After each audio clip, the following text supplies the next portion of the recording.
The sound echoed through the grocery store like a gunshot. Emma's cheek burned as tears sprang to her eyes, her hand instinctively rising to touch the red mark spreading across her face. "You stupid girl! Look what you've done to my dress!" The woman's shrill voice cut through the sudden silence that had fallen over aisle 7 of Morrison's Market. Designer handbag clutched in her manicured fingers, perfectly coiffed blonde hair, not a strand out of place despite her outburst. Emma stared down at the broken jar of marinara sauce at her feet, the red contents spreading across the white linoleum like spilled blood. "Hey, just before we continue, please go down and press the subscribe button so I can prove to my mom that I can do this. Thank you." Her hands trembled as she tried to process what had just happened. In her 3 years working at the grocery store, no one had ever hit her before. "I'm so sorry, ma'am. I didn't mean to. The jar slipped when I was restocking and sorry doesn't clean my $3,000 dress." The woman raised her hand again, fury blazing in her cold blue eyes. "Maybe another slap will teach you to be more careful with other people's. Touch her again and die." The voice was quiet, deadly calm, but it carried the weight of absolute authority. Emma's breath caught as she looked up to see a man standing at the end of the aisle. Tall, broad-shouldered, wearing an expensive charcoal suit that looked completely out of place in the fluorescent-lit grocery store. His dark hair was perfectly styled, his jaw sharp enough to cut glass, but it was his eyes that made Emma's pulse stutter. Steel gray and completely focused on the woman who had struck her. The woman spun around, her mouth already open to deliver what Emma was sure would be another verbal assault, but the words died on her lips when she saw him. Her face went pale beneath her foundation. She ruined my... I don't care if she set you on fire." He stepped forward, his movements fluid and predatory. "You put your hands on her. That was a mistake." Emma pressed herself back against the shelf, her heart hammering. There was something about this man. Something that screamed danger even as he was apparently defending her. The other customers in the aisle had quietly melted away, as if sensing the shift in atmosphere. "Do you know who I am?" The woman's voice had lost its earlier shrillness, now pitched high with nervousness. "Mrs. Patricia Whitmore. Your husband owns the construction company that's been skimming city contracts." His smile was razor-sharp. "Yes, I know exactly who you are." Patricia's face went from pale to ashen. I need to go." "Yes, you do." He never raised his voice, never moved aggressively, but something in his tone made Patricia grab her purse and practically run toward the front of the store, her designer heels clicking frantically on the linoleum. Emma stood frozen, still processing what had just happened, when the man turned those intense gray eyes on her. Up close, she could see he was probably in his mid-30s, devastatingly handsome in a way that belonged on magazine covers, rather than in grocery stores. But there was something else there, too. Something that made her think of barely leashed power. "Are you hurt?" His voice had changed completely, gone soft and concerned. The contrast was jarring. Emma touched her cheek again, wincing. "I think I'm okay. Just shocked, really. Thank you for stepping in. You didn't have to do that." "Yes, I did." He reached into his jacket and Emma tensed, but he only pulled out a pristine white handkerchief. "You're bleeding." Emma frowned, looking down at herself. She must have cut her hand on the broken glass without realizing it. A thin line of blood was running down her palm. "Here." He stepped closer, and Emma caught a hint of expensive cologne mixed with something indefinably masculine. "May I?" She nodded, not trusting her voice, and held out her hand. His fingers were warm as they wrapped the handkerchief around her palm, surprisingly gentle for such large hands. She found herself staring at his face, noting the small scar above his left eyebrow, the way his dark lashes cast shadows on his cheekbones. "What's your name?" he asked, still holding her hand. Emma Chen." She paused, realizing her last name probably gave away her mixed heritage. Most people assumed she was just white until they heard it. "Well, Emma Chen Morrison, actually. My mom was Korean, but I use my stepdad's name mostly. Emma." The way he said it made her name sound like something precious. I'm Vincent. Vincent? She waited for a last name, but he didn't offer one. Thank you again. Really, I don't know what I would have done if you hadn't been here. His jaw tightened. Has that happened before? Customers getting physical? Oh no, never. Mrs. Whitmore was just having a bad day, I guess. Emma immediately felt foolish for defending the woman who had slapped her, but it was ingrained habit. Keep the peace. Don't make waves. I really should clean this up. My manager will have a fit if he sees... Your manager should be more concerned about ensuring his employees' safety. Vincent's voice had an edge to it again. Where is he? Please don't make a big deal out of this. Emma pulled her hand back gently, immediately missing the warmth of his touch. I need this job. I can't afford to have any drama. Vincent studied her for a long moment, and Emma had the unsettling feeling he was seeing far more than she wanted to reveal. The carefully mended uniform shirt, the shoes that were comfortable but definitely not fashionable, the way she automatically deferred to avoid conflict. Emma! The sharp voice made her jump. Her manager, Dave, was hurrying down the aisle, his thin face pinched with irritation. What's this mess? And who's this? He looked Vincent up and down with obvious suspicion. There was an accident, Vincent said before Emma could speak. One of your customers assaulted your employee. Dave's eyes widened, darting between Emma's red cheek and the intimidating man in the expensive suit. Assaulted? Oh, I'm sure it was just a misunderstanding. Emma, you didn't do anything to upset a customer, did you? Emma felt heat flood her face. I accidentally dropped a jar and some sauce got on her dress. She was upset and she hit your employee. Vincent interrupted, his voice deadly quiet. Are you really going to stand there and suggest that was Emma's fault? Dave puffed up like an offended rooster. Now listen here, I don't know who you think you are, but... Vincent reached into his jacket again, this time pulling out a business card. He handed it to Dave, who glanced at it and went completely white. Oh my God. Mr. Torino, I'm so sorry. I didn't realize, Emma, are you all right? Do you need to see a doctor? We should file a report. That won't be necessary, Vincent said smoothly. But I think Emma should take the rest of the day off. Paid, of course. Of course, absolutely. Emma, go home. Rest. Take tomorrow off too if you need it. Dave was practically sweating now, mopping his forehead with a wrinkled tissue. Emma looked between them, completely lost. I don't understand. What's going on? Vincent's expression softened when he looked at her. You've had a shock. You should rest. But I can't afford to miss work, and Dave never gives paid time off for... It's fine, Emma, Dave said quickly. Completely fine. Mr. Torino he's a very important customer. Very important. The way Dave kept emphasizing important sent a chill down Emma's spine. She looked at Vincent more carefully, noting details she'd missed before. The suit wasn't just expensive. It was probably worth more than she made in 6 months. His watch was definitely a Rolex. And there was something about the way he carried himself, the way Dave had reacted to that business card. I should get back to work, she said weakly. No. Vincent's tone brooked no argument. Dave, have someone else clean this up. Emma, I'll walk you out. It wasn't really a request, and Emma found herself nodding. She untied her apron with shaking fingers, hyper-aware of Vincent watching her every movement.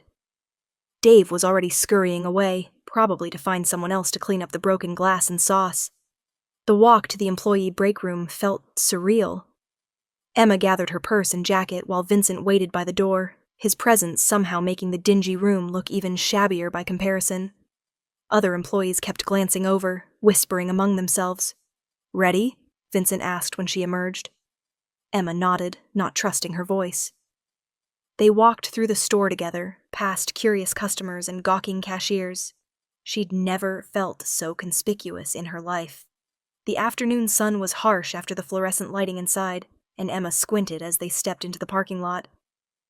Vincent walked beside her, silently until they reached her car, a 10-year-old Honda with a dent in the passenger door and a fading paint job.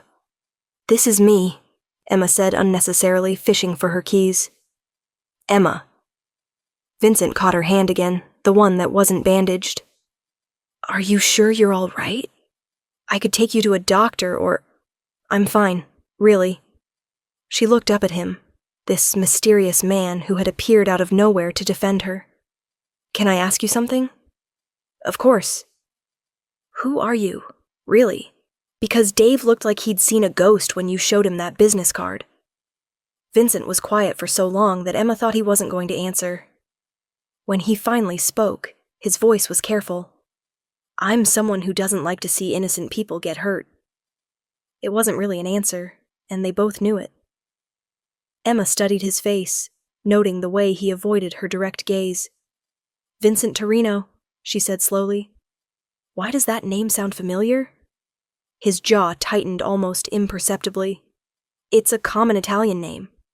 Is it? Emma pulled out her phone, and Vincent's hand shot out to cover the screen. Don't! The word was sharp, commanding. Please! Emma's heart started hammering again. Oh my God! You're not just some businessman, are you? Vincent dropped his hand, running it through his dark hair. It's complicated. Try me. He looked at her for a long moment, something like pain flickering in his gray eyes. You should stay away from me, Emma. Far away. Why? Because I'm not a good man. You helped me today. That seems pretty good to me. Vincent's laugh was harsh. You have no idea what I'm capable of. Emma stepped closer, surprising herself with her boldness.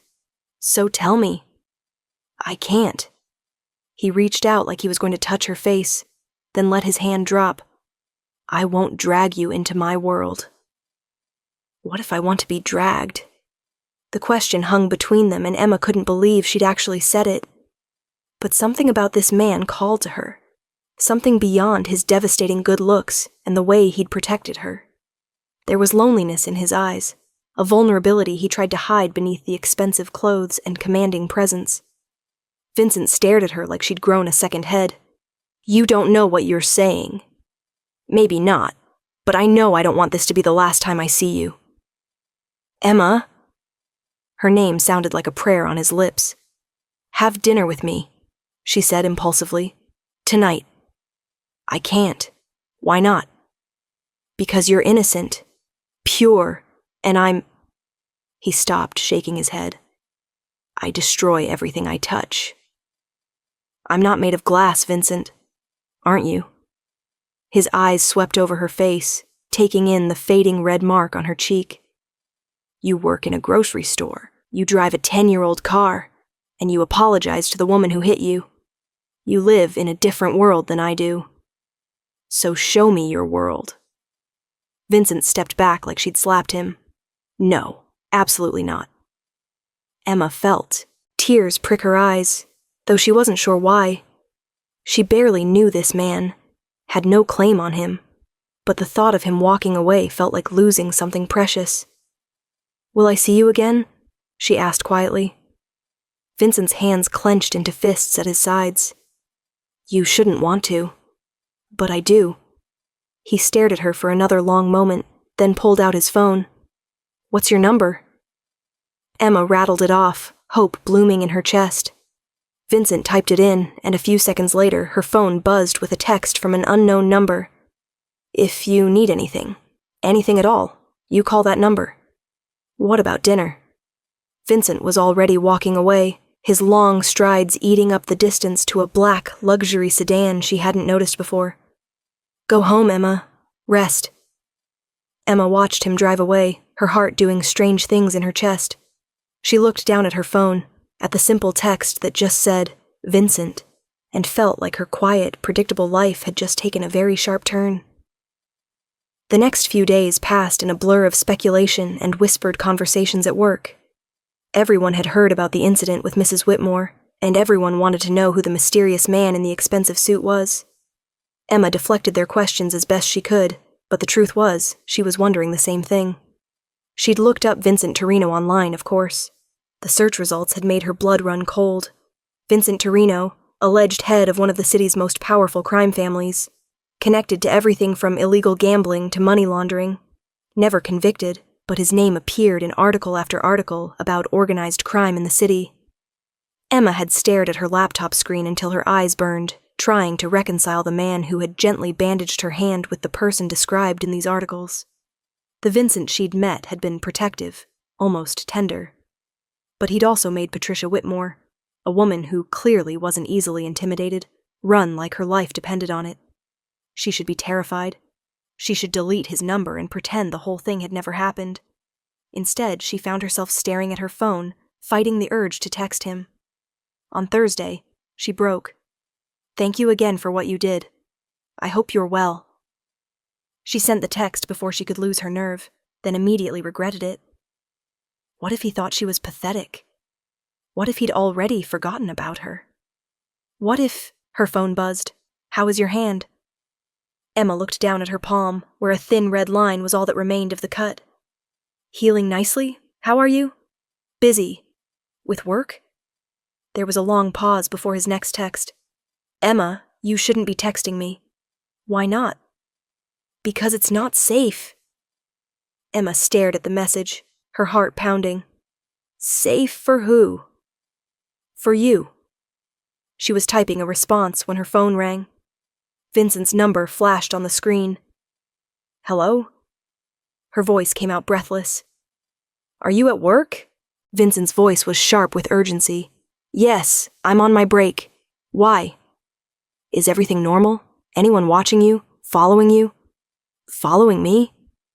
"Vincent, what's going on? You're scaring me." She heard him take a deep breath. "I'm sorry. I didn't mean to frighten you. It's just, when you get involved with someone like me, even peripherally, it can attract the wrong kind of attention." "What kind of attention?" "The kind that gets innocent people hurt." Emma looked around the break room, suddenly paranoid. 2 co-workers were eating lunch at the other table, scrolling through their phones. Everything looked perfectly normal. "Vincent, maybe we should talk in person." "Absolutely not." "Why?" "Because every moment you spend with me puts you in more danger." "From who?" Vincent was quiet for so long that Emma thought he'd hung up. When he finally spoke, his voice was heavy with something that sounded like regret. "From me." The line went dead. Emma stared at her phone, frustration and worry warring in her chest. She tried calling back, but it went straight to voicemail. Her text messages went unanswered. By Friday, she was a nervous wreck. She kept jumping at shadows, analyzing every customer who came through her line. When Dave told her someone was asking for her at customer service, her heart nearly stopped. But it wasn't Vincent waiting for her. It was a woman, probably in her 50s, with silver hair pulled back in an elegant chignon and kind brown eyes. She was impeccably dressed in a way that whispered money rather than screaming it. "Emma, my name is Catherine Torino. I was wondering if we could talk." Emma's mouth went dry. "Torino? Vincent's mother." The world tilted slightly. Emma gripped the customer service counter for support. What can I do for you, Mrs. Torino?" "Is there somewhere private we can speak? This won't take long." Emma glanced at Dave, who was hovering nearby with obvious curiosity. "I'm actually working right now, and..." "Dave, isn't it?" Catherine turned to Emma's manager with a smile that could have charmed birds from trees. "I'm sure you wouldn't mind if I borrowed Emma for just a few minutes. It's a family matter." Dave nodded so quickly Emma was surprised he didn't give himself whiplash. "Of course, Mrs. Torino. Thank you so much." Emma found herself being gently but firmly guided toward the small office behind customer service. Catherine closed the door and turned to face her, and Emma was struck by how much kindness radiated from this woman despite her obvious wealth and status. "Please sit." Catherine gestured to one of the plastic chairs Dave used for employee meetings. "I know this must be confusing." "A little," Emma admitted, sinking into the chair. "Mrs. Torino, if Vincent sent you to—" "He didn't. In fact, he'd be furious if he knew I was here." Catherine sat across from her, her movements graceful despite her age. "But I had to meet the woman who has—" "My son's so twisted up he's been pacing his office for 3 days." Emma blinked. "He's been pacing? Like a caged tiger." "Vincent doesn't pace, dear. He doesn't lose sleep over women. And he certainly doesn't spend hours staring at his phone hoping for a text message. Catherine smiled. You've made quite an impression. I don't understand. He told me to stay away from him. He won't answer my calls or texts. Because he's trying to protect you.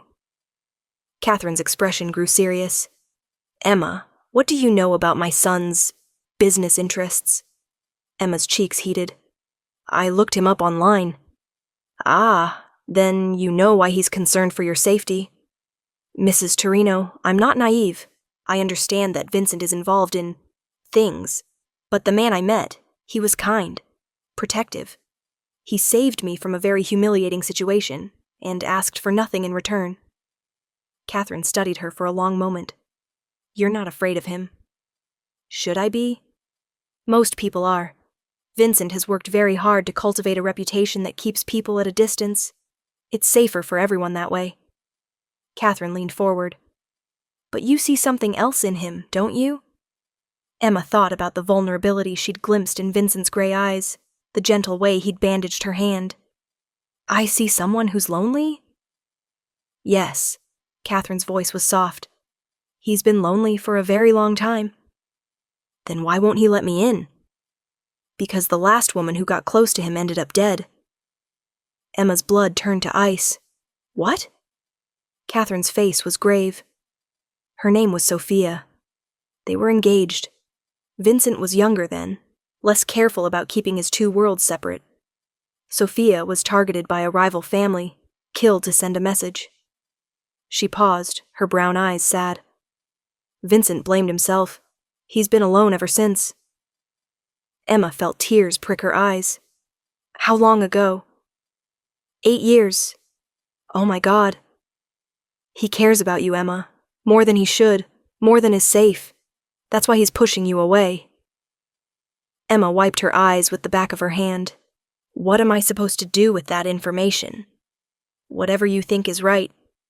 Catherine stood, smoothing down her skirt. But I thought you deserved to know the truth. Mrs. Torino? Emma stood as well. Why are you telling me this? Why do you want me to be with your son if it's so dangerous? Catherine's smile was sad but warm. Because in 34 years, I've never seen him look at anyone the way he looked at you. How did he look at me? Like you were hope. Emma was still processing Catherine's words when she left work that evening. She sat in her car for a long time, staring at Vincent's number on her phone.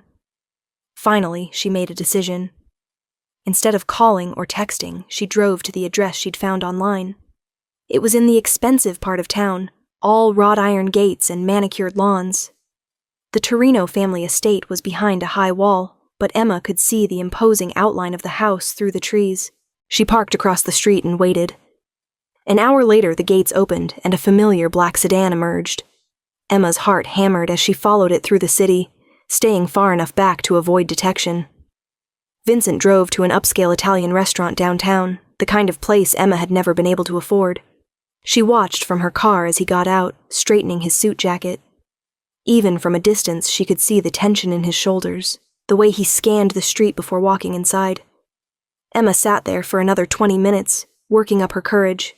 Finally, she got out of the car and walked into the restaurant. The hostess took one look at her grocery store uniform and worn shoes, and her expression grew dismissive. Do you have a reservation? I'm meeting someone. Vincent Torino? The woman's entire demeanor changed instantly. Of course. Right this way, miss.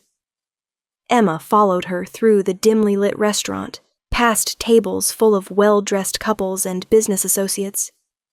Vincent was in a corner booth, his back to the wall, a position that let him see the entire restaurant. He looked up as she approached, and his face went through a series of emotions. Surprise, pleasure, anger, and something that might have been fear. Emma! He stood as she reached the table, his gray eyes searching her face. What are you doing here? Having dinner with you? She slid into the booth across from him before he could object. You never answered my invitation. Vincent looked around the restaurant, his jaw tight. This isn't safe. So you keep saying. Emma folded her hands on the table, meeting his gaze steadily. I met your mother today. Vincent went completely still. What? Catherine came to see me at work. She told me about Sophia. If Emma had slapped him, Vincent couldn't have looked more shocked. She had no right. She had every right. Someone needed to tell me the truth. The truth? Vincent's voice was low, dangerous. The truth is that Sophia died because of me. Because she made the mistake of loving a man like me. The truth is that Sophia died because someone else killed her. You didn't pull that trigger, Vincent. I might as well have. Emma reached across the table and covered his hand with hers. His skin was warm, his fingers long and elegant, despite the calluses she could feel on his palm. You can't live your whole life in isolation because of something that happened 8 years ago. Vincent stared down at their joined hands. You have no idea what my life is like, Emma. The things I do, the choices I have to make. There's blood on these hands. I don't care. You should. But I don't. Emma squeezed his fingers. I see a man who stepped in to protect a stranger, who was gentle with me when I was hurt, who's been carrying around guilt and pain for 8 years because he loved someone and lost her. Vincent's eyes snapped up to meet hers. Emma, I'm not Sophia, Vincent. I'm not the same person, and this isn't the same situation. How can you be so sure? Because I'm not going anywhere. Vincent stared at her for a long moment, something vulnerable and desperate flickering in his gray eyes. You don't know what you're asking for. Then show me. The air between them crackled with tension. Emma could see Vincent warring with himself, could practically feel the moment when his resolve began to crumble. If we do this, he said finally, his voice rough, there's no going back. Once you're part of my world, you can't just leave. Who says I want to leave? Vincent's hand turned over beneath hers, his fingers interlacing with her own. I can't promise it will be easy. There will be danger, people who might try to use you to get to me. There will be parts of my life I can't share with you, things you can't ask about. I understand. Do you? Vincent's grip tightened on her hand. Because once I let you in, I'm not letting you go. I can't lose someone else, Emma. It would destroy me. The raw honesty in his voice took Emma's breath away. You won't lose me. Promise me. Vincent, promise me. His gray eyes were fierce, desperate. Promise me you won't leave. I promise. Vincent studied her face for another long moment, then lifted their joined hands to press a soft kiss to her knuckles. The gesture was so tender, so at odds with his dangerous reputation, that Emma felt tears spring to her eyes. Are you hungry? He asked, his voice gentler now. Emma realized she was starving. Actually, yes. Vincent signaled the waiter with a subtle gesture. Then let's have dinner. The rest of the evening passed in a haze of excellent food and careful conversation. Vincent was charming when he wasn't trying to push her away, intelligent and surprisingly funny. He asked about her life, her family, her dreams, and actually listened to her answers. Emma learned that he spoke 4 languages, had a degree in business from Harvard, and collected rare books. He was nothing like the cold, ruthless man described in the newspaper articles. What happened to your father? She asked over dessert, then immediately regretted it when Vincent's face closed off. He was killed when I was 16, he said quietly. That's when I took over the family business. I'm sorry. Vincent shrugged, but Emma could see the old pain in his eyes. It was a long time ago. Is that why you do what you do? Because it's family tradition? Vincent was quiet for so long that Emma thought he wasn't going to answer. It's all I know, he said finally. All I've ever known. It doesn't have to be. Yes, it does. Vincent's voice was flat, final. I told you there were parts of my life I couldn't change, Emma. This is one of them.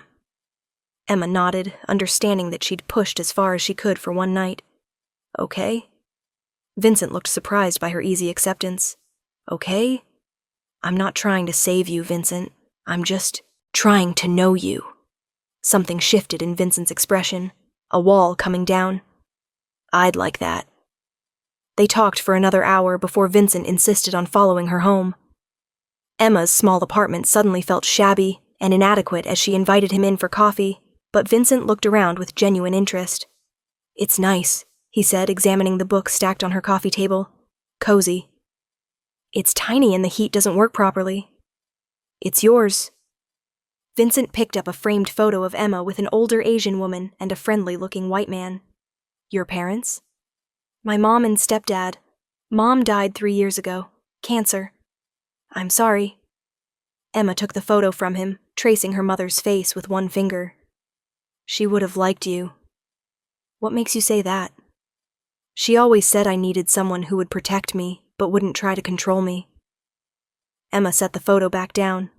She was a good judge of character. Vincent was quiet, studying her face. "Emma, there's something I need to tell you." "What?" "Mrs. Whitmore, the woman who hit you, she won't be bothering you again." Emma felt a chill run down her spine. "What do you mean?" "I mean she's decided to do her shopping elsewhere, permanently." "Vincent, what did you do?" Vincent's expression didn't change. "I had a conversation with her husband about appropriate behavior toward service workers." "What kind of conversation?" "The kind that ensures his city contracts don't mysteriously disappear." Emma stared at him, processing this. "You threatened his business." "I made him understand the consequences of allowing his wife to assault innocent people." "Vincent, are you upset?" Emma thought about it. Was she upset? Patricia Whitmore had humiliated her, hit her in front of a store full of people. The woman hadn't faced any consequences for her actions, hadn't even been arrested. "No," she said finally. "I'm not upset." Vincent looked relieved. "Good. But I need you to promise me something." "What?" "If something like this happens again, you'll talk to me first, before you take action." Vincent frowned. "Emma, I can't promise to ask permission every time I want to protect you." "I'm not asking for permission. I'm asking for communication." Vincent considered this, then nodded slowly. "I can do that." "Good." They stood looking at each other in Emma's tiny living room, the air thick with unspoken tension. Emma was acutely aware of Vincent's size, the way his expensive suit fit his broad shoulders, the way he was looking at her like she was something precious. "I should go," he said quietly. "Should you?" Vincent's eyes darkened. "If I stay?" "If you stay?" "If I stay, I'm going to kiss you." Emma stepped closer, her heart hammering. "Is that supposed to be a threat?" Vincent's hands came up to frame her face, his thumbs brushing across her cheekbones. "Emma." "Kiss me, Vincent." He lowered his head slowly, giving her every chance to change her mind. When their lips finally met, Emma felt like she'd been struck by lightning. Vincent's mouth was warm and firm against hers, demanding but not overwhelming. She could taste wine and coffee and something that was purely him. When they finally broke apart, Emma was breathing hard. Vincent rested his forehead against hers, his gray eyes intense. "This changes everything," he said quietly. "Good." Vincent's smile was soft, transforming his entire face. "You're incredible." "So are you." He kissed her again, deeper this time, and Emma felt herself melting against him. His hands slid into her hair, holding her close, as if she might disappear. When they parted again, Vincent's breathing was ragged. "I really should go." "Stay. Emma, stay with me tonight, please." Vincent closed his eyes, clearly struggling with himself. "If I stay, there's no going back." "I don't want to go back." Vincent opened his eyes, searching her face. Whatever he saw there seemed to satisfy him, because he nodded slowly. "Okay." Emma led him to her bedroom, suddenly nervous. It had been a long time since she'd been with anyone, and never with someone like Vincent.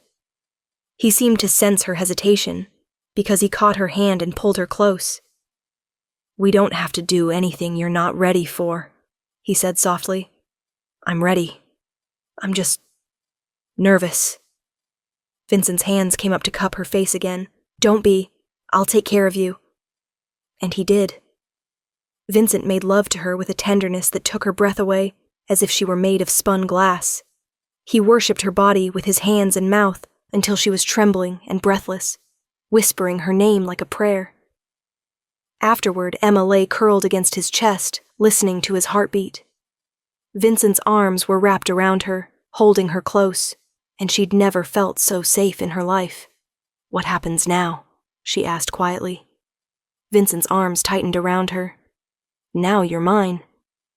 "Is that how it works in your world?" "That's how it works in any world." Vincent pressed a kiss to the top of her head. "I meant what I said, Emma. I'm not letting you go." "I don't want you to." "Good." Emma tilted her head to look at him. "Will you tell me about your life? Your real life?" Vincent was quiet for a moment. "Some of it. The parts I can share." "What about the parts you can't?" "You'll have to trust me." Emma studied his face, noting the vulnerability in his eyes that he probably didn't even realize was showing. "I do trust you. Even knowing what I am? Especially knowing what you are." Vincent stared at her like she was a miracle. "How did I get so lucky? Good karma?" Vincent's laugh was rueful. "I don't think I have any good karma built up." "Then maybe it's time to start earning some." Vincent kissed her softly, tenderly. "Maybe it is." 6 months later, Emma stood in front of the mirror in what used to be Vincent's guest room but had become her dressing room, adjusting the neckline of her emerald green dress. It was designer, like everything in her closet now, but she still felt like she was playing dress-up sometimes. "You look beautiful." Emma turned to find Vincent in the doorway, devastatingly handsome in his black tuxedo. Her breath still caught sometimes when she looked at him, still amazed that this incredible man was hers. "You clean up pretty well yourself," she said, walking over to adjust his bow tie, unnecessarily. Vincent caught her hands, pressing them flat against his chest. "Are you nervous?" "Terrified." Tonight was the annual charity gala that Vincent's family had sponsored for the past 20 years. It would be Emma's first public appearance as Vincent's girlfriend, her introduction to his world. "Everyone's going to love you," Vincent said softly. "Everyone's going to wonder what you're doing with a grocery store clerk." "Former grocery store clerk," Vincent corrected, "and anyone who matters already knows you're brilliant, beautiful, and far too good for me." Emma had quit her job at Morrison's Market 3 months ago, much to Dave's dismay. Vincent had wanted to set her up in her own business, but Emma had insisted on finding her own way. She was currently working as a volunteer coordinator for a literacy nonprofit, something that felt meaningful and used her organizational skills. "Your mother's going to be there tonight," Emma said. "Yes, along with my aunts, uncles, and approximately 30 cousins." Vincent's smile was amused. "They're all dying to meet you officially." Emma groaned. "No pressure there." "They already love you. Ma made sure of that." Catherine had become one of Emma's closest friends over the past few months, treating her like the daughter she'd never had. She'd also become Emma's guide to navigating Vincent's complicated world. "What about your business associates?" Emma asked carefully. Vincent's expression grew serious. "Some of them will be there. Just remember what we talked about." Emma nodded. She knew not to ask certain questions, not to show recognition if she overheard certain conversations. It was a delicate balance, being part of Vincent's life without being fully part of his business. "Are you ready?" Vincent asked. Emma took a deep breath, looking at herself one more time in the mirror. The woman looking back at her was confident, elegant, nothing like the scared grocery store clerk who'd been slapped 6 months ago. "I'm ready." The gala was everything Emma had expected, and more. The ballroom was filled with the city's elite, all of whom seemed to know Vincent and treat him with a deference that spoke to his power and influence. Emma found herself introduced as Vincent's girlfriend more times than she could count, each introduction making their relationship feel more real, more permanent. "You're handling this beautifully," Catherine said during a quiet moment when Vincent was across the room talking business. "I feel like I'm going to throw up." Catherine laughed. "You'd never know it. You look like you were born to this." Emma watched Vincent across the room, noting the way people gravitated toward him, the way he commanded attention without even trying. Sometimes I still can't believe this is real. Believe it, dear. That boy is head over heels in love with you. Emma's heart skipped. Love. It was a word they hadn't used yet, though Emma had been feeling it for months. Has he said anything to you? Emma asked. He doesn't have to. It's written all over his face every time he looks at you. As if summoned by their conversation, Vincent appeared at Emma's side, sliding his arm around her waist possessively. Ladies, he said, pressing a kiss to his mother's cheek. What are you plotting over here? Just girl talk, Catherine said innocently. I think I'll go find your Uncle Tony. He owes me a dance. Catherine melted back into the crowd, leaving Emma and Vincent alone. Having fun? Vincent asked. More than I expected to. Emma leaned into his warmth. Your family is wonderful. They think you walk on water. And your business associates? Vincent's arm tightened around her. They think I'm a lucky bastard. Emma laughed. Charming. Dance with me, Vincent said suddenly. Vincent, I don't really know how to... I'll teach you. Vincent led her onto the dance floor, pulling her into his arms as the orchestra began a slow waltz. Emma stumbled slightly at first, but Vincent's strong hands guided her, and soon she was following his lead naturally. See? You're a natural, Vincent murmured against her ear. Emma looked up at him, this powerful, dangerous man who held her so gently. Vincent? I love you. Vincent went completely still, his gray eyes searching her face. Emma, you don't have to say it back. I just wanted you to know. Vincent cupped her face in his hands, right there in the middle of the dance floor, and kissed her deeply. When they broke apart, his eyes were shining. I love you too, he said against her lips, more than I ever thought possible. Emma felt tears spring to her eyes. Really? Really? Vincent spun her around, both of them laughing. I've been wanting to tell you for months. Why didn't you? Because I was terrified you'd run.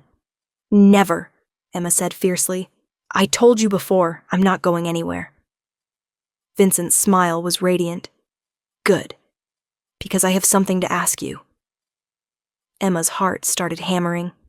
What? But before Vincent could answer, there was a commotion near the entrance to the ballroom. Emma turned to see several men in expensive suits entering, their faces hard and unfriendly. The crowd seemed to part around them, conversations dying as they passed. Vincent immediately moved Emma behind him, his entire body going tense. Stay close to me. What's wrong? Antonio Marcelli just walked in with half his crew. Emma remembered that name from whispered conversations she wasn't supposed to hear. Marcelli was the head of a rival family, one that had been encroaching on Torino territory for months. Vincent, the man in question, tall, silver-haired, with cold, dark eyes, spotted them across the room. Good to see you. Antonio. Vincent's voice was carefully neutral. I didn't know you'd be attending tonight. Last-minute decision. I hope you don't mind. Emma could feel the tension radiating from Vincent, could see the way other guests were discreetly moving away from them. Catherine appeared at Emma's side, her face calm but her eyes worried. Of course not, Vincent said smoothly. The more support for the children's hospital, the better. Antonio's smile was shark-like. Always thinking of the children. Admirable. His dark eyes shifted to Emma. And this must be the famous Emma. I've heard so much about you. Emma felt Vincent's hand tighten on hers. Mr. Marcelli? Beautiful, Antonio said, looking her up and down in a way that made Emma's skin crawl. I can see why Vincent is so protective. The threat was subtle, but unmistakable. Emma felt Vincent go completely rigid beside her. Careful, Antonio, Vincent said quietly. Just making an observation. Antonio's smile widened. You know how much I appreciate beautiful things. The two men stared at each other, and Emma could practically feel the violence crackling in the air between them. She was acutely aware that they were in a room full of innocent people, that one wrong word could turn this elegant charity gala into a bloodbath. Vincent, she said quietly, squeezing his hand. Dance with me again? Vincent looked down at her, and she could see him struggling to control his temper. After a long moment, he nodded. Excuse us, Antonio. Enjoy the party.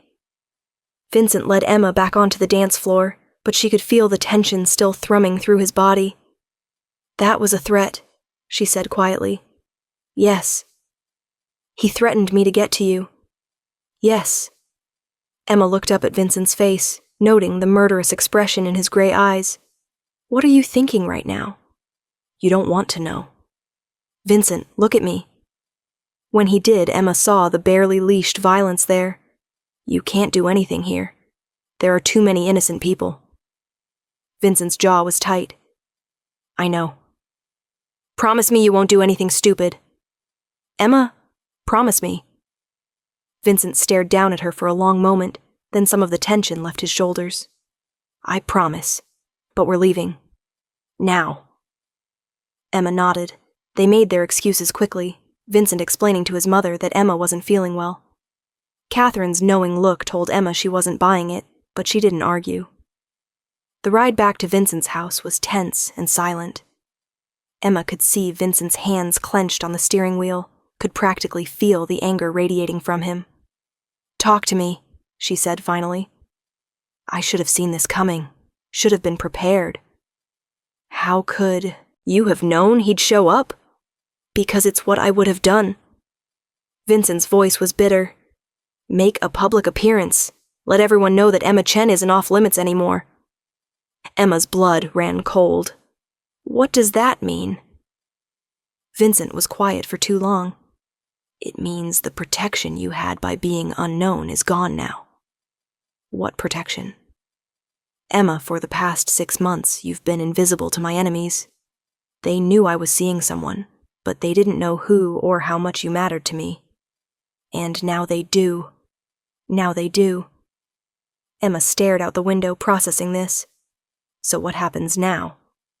Now you have security detail. Vincent, this isn't negotiable.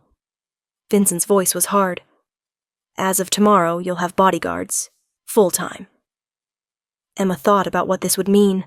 Losing her independence, her privacy, her normal life. For how long? For as long as you're with me. The weight of that settled over Emma like a blanket. This was what Vincent had tried to warn her about. The price of loving a man like him. Are you regretting it yet? Vincent asked quietly, as if he could read her thoughts. Emma looked at him, this powerful, dangerous man who had changed her entire world, and realized her answer hadn't changed. No. Vincent glanced at her, surprise flickering in his eyes. Emma. I said no. Emma reached over and covered his hand with hers. I'm not going anywhere, Vincent. Not because of Antonio Marcelli, not because of bodyguards, not because of anything. Vincent pulled over suddenly, putting the car in park before turning to face her fully. Do you understand what you're signing up for? What your life is going to look like? I understand that I love you. Everything else we'll figure out. Vincent stared at her for a long moment, then reached into his jacket. Emma's breath caught as he pulled out a small velvet box. This wasn't how I planned to do this, he said quietly. Emma's heart started hammering. Vincent, I was going to wait until after the gala.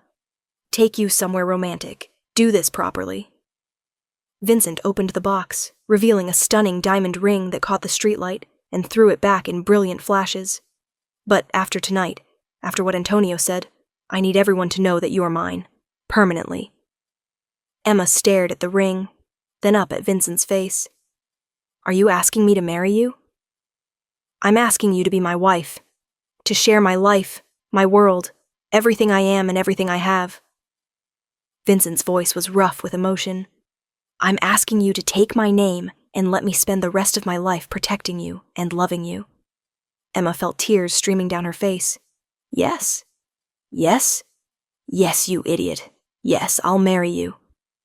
Vincent's smile was blinding as he slipped the ring onto her finger. It fit perfectly, and Emma realized he must have had it sized somehow without her knowing. How long have you been planning this? She asked. Since the night you showed up at that restaurant and refused to leave.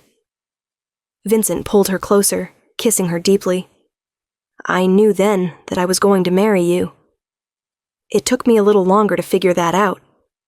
But you figured it out. I did. Vincent rested his forehead against hers. I promise I'll be a good husband to you, Emma. I'll protect you and love you and give you everything you want. All I want is you. You have me. Forever. As Vincent drove them home, Emma stared down at the ring sparkling on her finger and thought about how dramatically her life had changed. 6 months ago, she'd been a lonely grocery store clerk with no prospects and no hope for anything better. Now she was engaged to one of the most powerful men in the city, about to become part of a world she'd never imagined existing. It should have been terrifying. Instead, all Emma felt was excitement for whatever came next, because she had Vincent, and Vincent had her, and together they could face anything, even Antonio Marcelli.